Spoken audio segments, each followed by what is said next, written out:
Well, NASA has revealed who will lead its UAP research after initially refusing to share that person's name. One of NASA's administrators, Dr. Nikki Fox, revealed the name in a post on X, formerly known as Twitter. It's Mark McInerney, who was previously NASA's liaison to the Defense Department. The agency first declined to reveal his name during Thursday's briefing over fears he would be harassed. NewsNation's Joe Khalil was at the briefing to ask why the name was not being announced. Is that a temporary thing? Because it seems to cut against the dedication to being open and transparent. At the time, yes, we are withholding that name. Let's not forget that we've only just received this report. So the administrator ended her post asking everyone to be respectful toward McInerney. Joining me now is Ben Hansen, host of UFO Witness on Discovery Plus. Ben, thank you so much for being here. Thanks, Kelly. So NASA said in its briefing yesterday, as you heard, that they are pushing for more transparency, removing stigma around UAPs. Do you think, though, that they did a bit of a disservice off the top, initially declining to reveal the name of the head of UAP research, or do you feel that move was justified?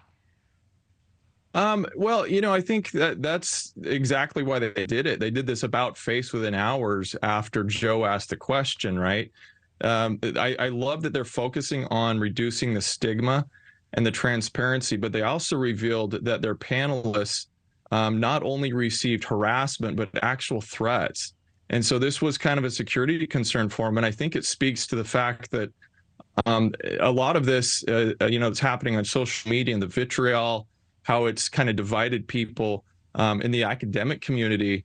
A lot of them have this intrepidation of even approaching the subject, and the stigma is still very real. So NASA says they have not seen any data or evidence that any UAPs are extraterrestrial. This seems to go against whistleblower David Grush's claims that the UAP or the U.S. has retrieved alien technology. So what do you make of that, Ben?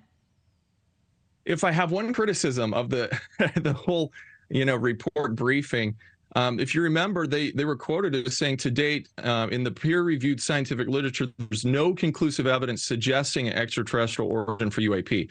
Throughout the report, they also even emphatically say there is no evidence, which I think is a big mistake. Of course, if there was conclusive evidence, we wouldn't be just suggesting, an ET origin. It would be conclusive, but that doesn't mean there's no evidence. So this wordsmithing, kind of back and forth, we've seen it a lot.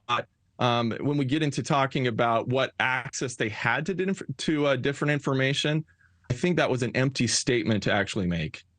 And, I wanted to dig a little deeper on something that I did find really interesting. NASA says its study did not cover classified information because they were restricted to unclassified data. So, Ben, do you feel this report is a fair assessment? That's absolutely the crux of the problem. And Joe Khalil, during that briefing asked the question, and he said, I noticed that you're saying that you only reviewed unclassified material. And throughout the report, they also say this is not a review of previous UAP incidents. But then they go right into trying to put value on the whole, theme and phenomena in general. But yet they claim that they wanted to be able to allow a public and open discussion. Therefore, they could only be looking at unclassified data. But let's be honest. How many people think that if there is truly shocking, compelling, information to come forward that's concerning, that is not going to be classified? So for them to come out and make a blanket emphatic statement to say there's no evidence, I think they just don't have access to even look in the places where they can make that determination. So I think they shouldn't have opined on it at all, actually. Thank you for watching. Go to newsnationnow.com to find NewsNation on your television provider. And don't forget to click the red subscribe button below to get more of NewsNation's fact-driven, unbiased coverage.